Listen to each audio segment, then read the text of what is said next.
My name is Daisy and my company is called Pieface Theatre. My name is Keenan.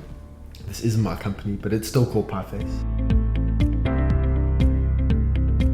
So when I was 16, my grandfather unfortunately died, and when he died it was a real catalyst for me to want to start and do something with my life. So I decided to start up Pieface. So with all my babysitting money that I saved and a little bit of my inheritance, I decided to hire out a theatre, a massive theatre, for 2 nights to put on my show and my friend Grace's show. We managed to sell out, I managed to sell out my night and we got a standing ovation. We had a really successful first show, and then her show came on and it was amazing, and we then made some profit off our first show. So I was like, oh, maybe we can actually do this. So the first show was trial and error. I had absolutely no idea what I was doing. I knew basically 3 things. I needed a cast, I needed a venue, and I needed costumes. That's all I knew. I was very lucky that I was going to a performing arts school, so the cast, tick. Venue, that was the thing that took me ages to find, and I was Googling it, and I eventually went to somewhere quite close to me, where I was close to home. I think that was quite comfortable for me, and it was all down to price. I mean, I didn't realise how much it would cost. The venue is a huge part of the budget, and I was going, ooh, £600 for 2 nights. Holy shit, that's a lot of money. Costumes, I ended up like literally, I think about 2 weeks before the show started on our final rehearsal. We just scrambled together. Like I had a cast of 25. It was set in 3 different eras, so I needed 3 different sets of costumes. And I had a budget of about £75. And I managed to, with the costumes that I'd already saved over the years from doing various little other projects, I'd managed to costume everyone. And I went, how did I do that on £75? Low-key, not even saying this for bands. Daisy, low-key did Moonlight before Moonlight did Moonlight. Fight me on that. Yeah, so once we had the venue, once we had costumes, once we had a cast, it all kind of fell into place, and we had rehearsal studios, and I was a bit stupid because I only had 4 rehearsals, like 4 9-hour rehearsals. Basically we just did it all in like 1 day, and considering the amount of time that we did it in was quite impressive, actually. I actually found out the other day that we had a few critics in the audience that were like looking for shows to take to Edinburgh Fringe, and there was a woman who wanted to chat with me afterwards, and I did not know that until I had a chat with someone recently that was going, there was a lady from Edinburgh Fringe who wanted to take the show. I went, what? We weren't told that because at the age of 16, Daisy didn't have the PR team, the most shows. Daisy didn't have the scouts, the scouts that scout the scouts. Yeah. He's trying to scout us. We didn't have all of that. No, we didn't. We had it was because it was just me at that point. When you're given that space at the age of 16, I didn't know Daisy then. I wasn't even in the country then. But when you're given that space, and yes, you made it with friends, and yes, it was primarily to a family audience. Yes. But that space allowed you to really create something fab, and because you got to learn at your own pace. So in our company, we've got Charlie Round, we've got Esther Williams, we've got Mo, and then we've got Keenan. He's like my right-hand man. And then there's obviously me, who runs the whole show. We're all 21. Charlie's got a job, a job working behind a bar. The hours are horrible. He's full-time at uni. He writes, he directs, he acts. Esther, full-time job, right? Also handling her own life so well. Writes, directs, acts. Then you got Mo, who at the same time as studying to practice law, is an actor, and I'm trying to get him into the writing, but he's got it. He's very intelligent. Daisy, who's working full-time on everything. And we all do these things. Like, all of us are multifaceted, even if we push each other to be, and that's all at the age of 21. Hopefully that sort of fire doesn't burn out. Well, the thing is, so there's no definitive role in the company. Yeah. We have a really nice friction. We really complement each other. Where one person lacks drive, they have a lot of organisation, or if one person lacks an idea, it's filled with another one. We literally are a jigsaw puzzle, consistently building, and we still haven't got the full picture yet.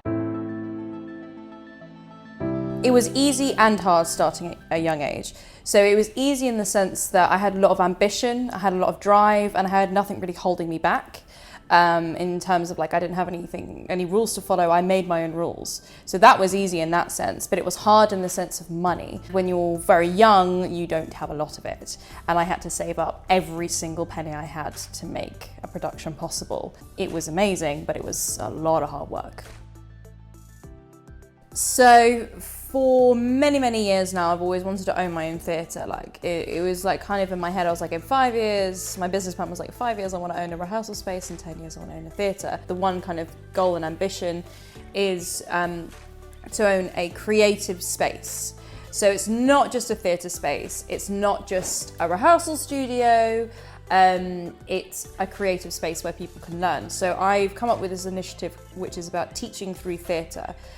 When I was at school, I really struggled with academic subjects, and sitting in a classroom learning about them did not help me learn them in any way. And so the best thing for me was learning in a creative way. So I've written a kind of syllabus where I will teach kids between the ages of 12 to 18 academic subjects in a creative way. I also want there to be a theatre space for people to hire out so that we have a wide range of creatives coming in, but at affordable rates that aren't going to make them lose a shitload of cash. I want there to be like a cafe and a theatre bookshop. I also want there to be, once it's kind of the ball's rolling, to give opportunities to young start-out actors who kind of don't really know how to act.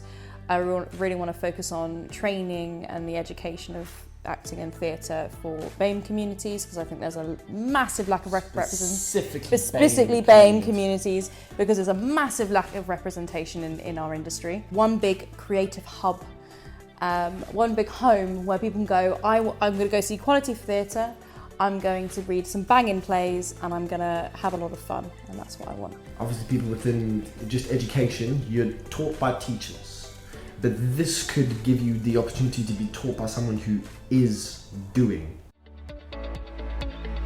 So obviously since COVID's hit, we've had to make massive adjustments to being a theatre company. We've had to quite literally take the word theatre out of our company and become a film production company temporarily. We were already planning to do a second series of lowercase monologues. The one that I did took 2 hours to film 5 minutes of content, which is actually quite decent. We have about half an hour rehearsal beforehand because I just say to the actors, learn your lines, and I really believe in their gut instinct is usually the best instinct, and I only give them a fair amount of direction just so it gets to a level of quality that I want it to be at. With one of our core members, Mo, I filmed a Shakespeare monologue for him because it was quite nice to have something quite traditional. I think, you know, I was saying to Keenan, I think now's the time to go back to basics because we have spent so much time being complicated, and that's with theatre. Going back to basics, going back to the root and doing something really quality and spending time on it will really benefit us. We're going to be transitioning more into film than theatre. We're still planning to go to Edinburgh Fringe next year.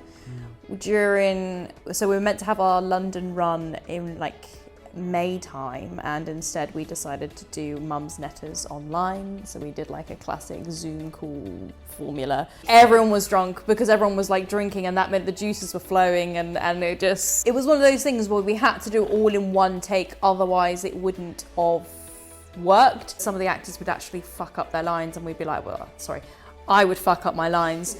We'd have to rewind back to the beginning, and that was so painful because you'd be like half a bottle of wine down and you'd be like, the drunker you got, the more you forget your lines. You're like, oh, we have to start from the beginning again. Yeah, okay. It gave the cast a bit of like excitement because we'd been so excited about starting this project, and you saw us in our first read-through. Yeah, you did. You were there in our first read-through, and we were so pumped, so ready. We had our photo shoot, the website was ready. 4 books for notes. We had so many notes, and we were like planning costumes. You'd got props sorted. We were like, yeah, and then it stopped. And I think that Zoom thing saved us, and it gave us some momentum. And actually, when we did a fundraiser recently, I wasn't expecting to raise any money, and we raised almost £200. We've also started up a part of our business. to do affordable headshots for start-out actors, £30 for an hour session and 10 photos, which would normally cost probably in the hundreds. Affordable headshots and showreel footage for actors so that everyone can be included. Because of Pieface, she's realised she's so much better at the writing, the directing, the planning, the production, and honestly, the minute you think you're 5 steps ahead of the game, you're only 5 steps ahead because Daisy's told you where to stand. That evolution, because we all know each other so well, because we all come from relatively the same backgrounds but so different, we can understand each other yet make up for where we lack, and that it can allow us to evolve so quickly, because I've only been with you for 3 years and you've made me do shit that I never thought I'd do. COVID hit and we were like, it's fine. Because we work so well with each other, we'll do a film, we'll do something on Zoom, we'll recreate our characters, we'll do this, we'll do that. Esther's directed her first film with me. We're going to do a co-directing project together. Keenan's directing one of his first films completely.